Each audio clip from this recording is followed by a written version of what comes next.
Hey there. Have you ever heard of a king so brave that people started calling him the Lionheart? Not because he ate lions, not because he was half lion, but because people said his heart was as bold and fearless as a lion's. His name was Richard the First, King of England. And today, we're going to find out how this one man became one of the most famous warriors in all of history. Grab a snack, because this story has battles, sea storms, secret disguises, a king who got captured on the way home, and a warrior who just could not stop fighting no matter what. It's one of those stories that sounds made up, but every bit of it actually happened. Let's go back almost 1,000 years. Okay, first things first, who even was this guy? Richard was born in 1157 in a place called Oxford in England. His dad was King Henry II, and his mum was Queen Eleanor of Aquitaine. Now, his mum deserves her own video, honestly, because Eleanor was one of the most powerful women in all of medieval history. She was sharp, she was clever, and she ran kingdoms like it was the easiest thing in the world. So Richard didn't just grow up in a royal family. He grew up around serious, ambitious, tough people. Being royal back then didn't mean you got to sit around in a big cozy chair all day. You had to fight. You had to prove yourself. You had to show the world and your own knights that you were strong enough to deserve your crown. And Richard? He started proving that very, very early. By the time he was 16 years old, Richard was already leading armies. 16. Most kids at that age are worrying about what to eat for lunch. Richard was out there commanding soldiers in real battles across France. He wasn't just watching from the back either. He was right there in the thick of it. He was tall. He was strong. He had red hair and blue eyes. And people say he was really impressive to look at. Like someone who looked like a king even before he officially became one. People were drawn to him. They wanted to follow him. There was something about Richard that just made people believe in him. But here's the funny thing. Richard was King of England, but he barely ever lived there. He spent most of his life in France, because his family also ruled big chunks of France. He didn't even speak much English. He mostly spoke French and a language called Occitan. He probably heard more French birdsong than English rain his whole life. Kind of wild, right? England's greatest warrior king barely visited England. But none of that stopped him from becoming a legend, because of what happened next. Before we get into Richard's big adventure, we need to talk about the Crusades. Because without the Crusades, Richard might have just been another name in a dusty old history book. So what were the Crusades? Imagine there's a city, a very, very special city. A city that 3 different religions, Christianity, Islam, and Judaism, all consider to be one of the holiest, most sacred places on the entire planet. That city is called Jerusalem. Jerusalem is in a place we now call Israel and Palestine in the Middle East. Back in the 1000s and 1100s, it was a place people would travel thousands of miles just to visit, walking through deserts, crossing seas, risking their lives, all to pray there and feel closer to God. For a while, Christian kings and knights from Europe controlled Jerusalem. But in 1187, just a few years before Richard's story really takes off, a powerful Muslim leader named Saladin captured Jerusalem back. Now, Saladin was not a villain. He was actually brilliant, kind, fair, incredibly smart, and one of the greatest military minds the world had ever seen. When he took Jerusalem, he didn't hurt the people inside or burn the city down. He treated everyone with respect. But the Christian rulers of Europe were furious all the same. They wanted Jerusalem back, and they were willing to go to war to get it. So they decided to send a massive army, knights, foot soldiers, horses, ships, supplies, the whole lot, to try and reclaim it. This enormous mission was called the Third Crusade, and the man chosen to lead it? Richard the Lionheart. Richard became King of England in 1189. He was 31 years old, and almost immediately, almost before he'd even sat on the throne properly, he started planning for the crusade. He raised money, loads and loads of it. He basically sold everything he could get his hands on: land, fancy titles, important government jobs, just to fill up his war chest. Someone joked at the time that he would have sold the city of London itself if he could find a buyer. And apparently Richard laughed and said something along the lines of, "Yeah, I probably would." He was serious about this mission. He gathered thousands of knights and soldiers from England and France. He built up a huge fleet of ships, and in the year 1190, he set sail for the Holy Land. But the journey was not simple. It was incredibly far. We're talking about sailing from England all the way around France, down past Spain and Portugal, through the Mediterranean Sea, and then east to the coast of what is now Israel. It took months. And in those days, ships were wooden, storms were brutal, and the sea showed no mercy to anyone, not even kings. On the way, something unexpected happened near an island called Cyprus. A terrible storm hit Richard's fleet and scattered some of his ships. A few of them crashed near Cyprus, and the ruler of the island, a man named Isaac Comnenos, took Richard's shipwrecked soldiers prisoner. Even worse, he captured the ship carrying Berengaria, the woman Richard was going to marry. Most kings might have taken a deep breath and tried to sort it out with polite letters and diplomacy. Richard said no. We're going to war. He attacked Cyprus, and within about 2 weeks, he had conquered the entire island, freed his people, defeated Isaac, and added Cyprus to his list of territories. He hadn't even planned to conquer Cyprus. It was just something that happened on the way to the actual crusade. That is so perfectly Richard. Fighting just came naturally to him, the way swimming comes naturally to a fish. He married Berengaria in Cyprus, and then the fleet sailed on. In June of 1191, Richard finally arrived at a coastal city called Acre, right on the edge of what is now modern Israel. The Crusader forces there had been trying to capture the city for 2 whole years. 2 years. They were exhausted, sick, frustrated, and running low on hope. Richard arrived, looked at the situation, and basically said, "Right, let's sort this out." He brought fresh soldiers. He brought new energy. He brought the kind of leadership that makes tired people suddenly believe they can win. And within just a few weeks of Richard arriving, the city of Acre surrendered.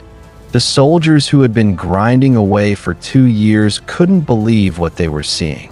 Here was this king who had just sailed in and turned everything around almost immediately. It felt like magic. It wasn't magic, of course. It was Richard's skill, his energy, and the quality of the forces he'd brought with him. But to the people watching, it might as well have been. Then came one of the darker moments in this story, and it's important we talk about it, because history isn't just about the glorious parts. After Acre surrendered, Richard found himself in a very difficult position. He needed to move his army south quickly towards Jerusalem, but he had thousands of Muslim prisoners on his hands. Feeding them was expensive. Guarding them slowed him down. Negotiations with Saladin over exchanging them broke down and dragged on too long. And Richard, in a decision that shocked people even at the time, ordered the execution of around 2,700 prisoners. It was brutal, even by medieval standards, which were already very harsh. This was a hard, dark thing to do. Historians still debate it today.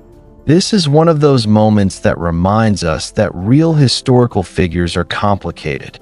A person can be celebrated as a great warrior and still do things that are deeply wrong. Both of those things can be true at the same time. Saladin was furious and heartbroken, and the war pressed on. After Acre, Richard led his army south along the coast, marching towards Jerusalem. It sounds straightforward, but it was one of the hardest things his soldiers ever did. The sun hammered down relentlessly. The armor the knights wore was heavy metal. Imagine wearing a hot metal suit in desert heat. Men were getting sick. The march was exhausting, and Saladin's forces followed alongside them the whole way, constantly attacking the flanks and the rear of the column, firing arrows, trying to provoke them into breaking their formation. Richard's strategy was pure discipline. He told his army, "Hold your shape. Do not break ranks. No matter what happens, no matter who falls beside you, keep moving, keep your shield up, hold your position." And remarkably, his soldiers did exactly that, mile after mile. Then came the Battle of Arsuf, and this is where the legend really exploded. Saladin launched a full, massive attack on Richard's column. Arrows filled the air. The noise was terrifying, and Richard, watching, waiting, reading the battlefield like a hawk, held his cavalry back, and then at exactly the right moment, gave the order to charge. The knights on horseback thundered forward, and the impact shattered Saladin's forces completely. It was a stunning, decisive, beautiful military victory, and word of it spread like wildfire across the entire region. Richard the Lionheart had beaten Saladin in open battle, something that almost nobody had managed to do. Saladin himself, even as an enemy, had enormous respect for Richard after Arsuf. The two men, fighting on opposite sides of the biggest conflict in the medieval world, developed this strange, fascinating relationship. They exchanged messages. They sent each other gifts. At one point, when Richard fell ill in the desert heat, Saladin sent him fresh fruit and ice to help him feel better. Ice in the desert. That tells you everything about the kind of person Saladin was, and also about the weird bond these two remarkable men had forged from opposite sides of a war. And now comes the part of the story that is both amazing and heartbreaking. Richard got so close to Jerusalem. After Arsuf, his army marched further south and then turned inland, heading towards the holy city. At one point, one emotional, unforgettable point, some of his scouts climbed a hill and could actually see Jerusalem in the distance. They were that close, but Richard never attacked it. Why not? Because he thought it through, deeply and carefully. Even if his army smashed through the walls and captured Jerusalem, what would happen next? His army was tired. Supply lines stretched thin across the desert. Once inside the city, they'd be surrounded by Saladin's forces. They might win the battle and then lose everything. Trapped, starving, cut off, with no way home. Twice, Richard marched his army close enough to see Jerusalem. And twice, after agonizing over it, he turned back. You have to imagine what that felt like. His soldiers had walked thousands of miles. They'd sailed across seas. They'd fought through storms and battles and sickness and heat. They'd done everything asked of them, and their king was asking them to turn around without even trying. Richard reportedly said he wasn't worthy to look upon the holy city if he was unable to free it. Whether those were his exact words or not, we don't know, but the idea behind them was real. He wouldn't raise his eyes to Jerusalem if he couldn't deliver it. In 1192, Richard and Saladin sat down and agreed to a peace treaty. The terms were this: The Christians would not take Jerusalem, but Christian pilgrims, unarmed, peaceful travelers, would be allowed to visit the city safely. And the coastal cities, including Acre, would stay in Crusader hands. It wasn't the total victory Richard had sailed out for, but it wasn't a defeat either. The Crusader presence in the Holy Land was secured, and the peace was honored. Both men, exhausted and carrying enormous losses, accepted the reality of the situation. Saladin died just a year later, in 1193. Richard never saw him again after the treaty. Surely, after all of that, the journey home was peaceful? Not even slightly. On the way back to England, Richard's ship got forced off course by bad weather. He ended up traveling overland through Europe in disguise because he'd made enemies during the Crusade. He had a habit of insulting people, and he'd managed to offend quite a few powerful rulers along the way. But he got caught. A duke named Leopold of Austria, who Richard had publicly humiliated during the Crusade, even tearing down his flag at one point, recognized him. Richard was captured and handed over to the Holy Roman Emperor, a man named Henry VI. Emperor Henry locked Richard up and sent a message to England. Want your king back? Pay up. The ransom he demanded was staggering, 150,000 marks of silver. To give you an idea of how enormous that was, it was roughly equal to 3 times the entire yearly income of England. 3 years of the whole country's money, just to free one man. Back home, Richard's mother Eleanor, who had never stopped being fierce and brilliant, threw herself into raising the ransom. People across England were taxed. Churches handed over their treasures. Ordinary people contributed what they could. It was a national effort on a massive scale. And slowly, painfully, the money came together. Richard was released in 1194 after more than a year in captivity. When he returned to England, people lined the streets to cheer for him. He was home. He was free. He was the Lionheart. And then, almost immediately, he left England again to go fight his wars in France. Because that was Richard. He just couldn't stop. Richard the Lionheart died in the year 1199. He was 41 years old.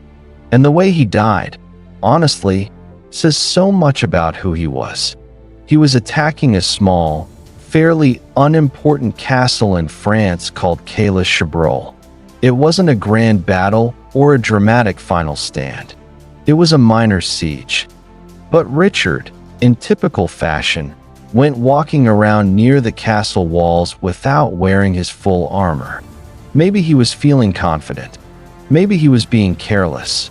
Either way, a crossbow bolt fired from the castle walls struck him in the shoulder. The wound got infected. And in those days, hundreds of years before antibiotics existed, even a small infected wound could turn deadly. Slowly, despite everything, the great warrior king's body gave out. They brought him the boy who had fired the crossbow, apparently very young, and terrified of what punishment was coming. Richard, rather than having him harmed, reportedly forgave him completely and set him free. It's a story that people passed down for generations.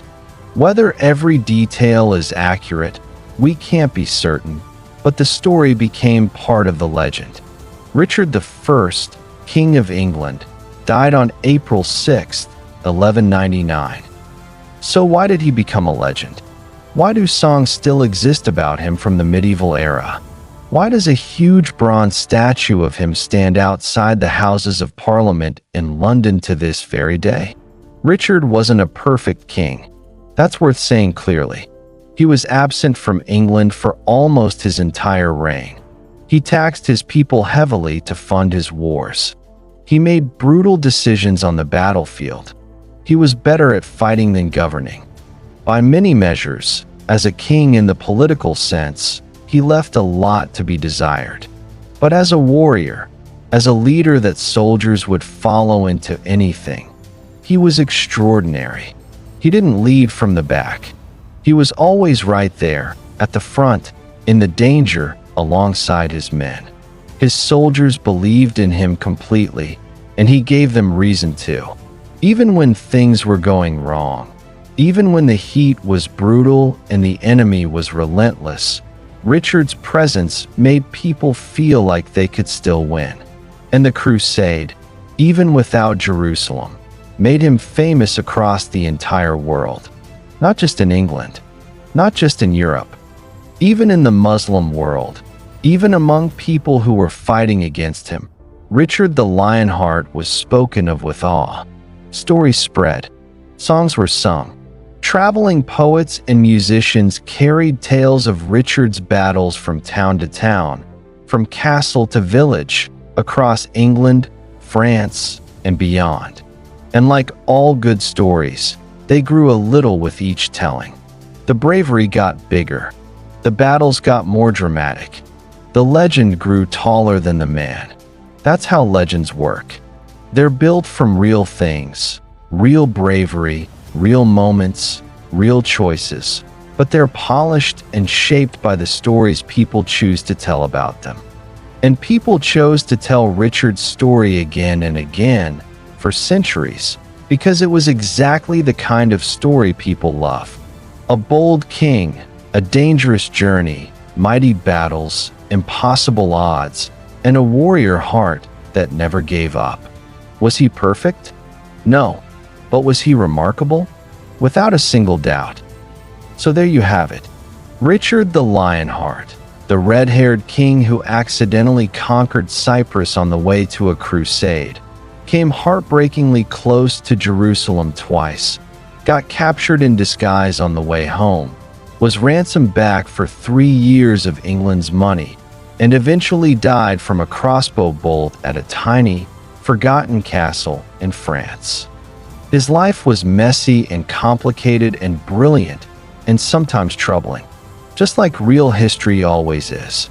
But nearly 1,000 years later, we're still telling his story. And that, right there, is exactly why he became a legend. If you enjoyed this video, smash that like button and tell us in the comments, which part of Richard's story surprised you the most? Was it the Cyprus detour, the strange friendship with Saladin, or the absolutely massive ransom? Let us know below. See you in the next one.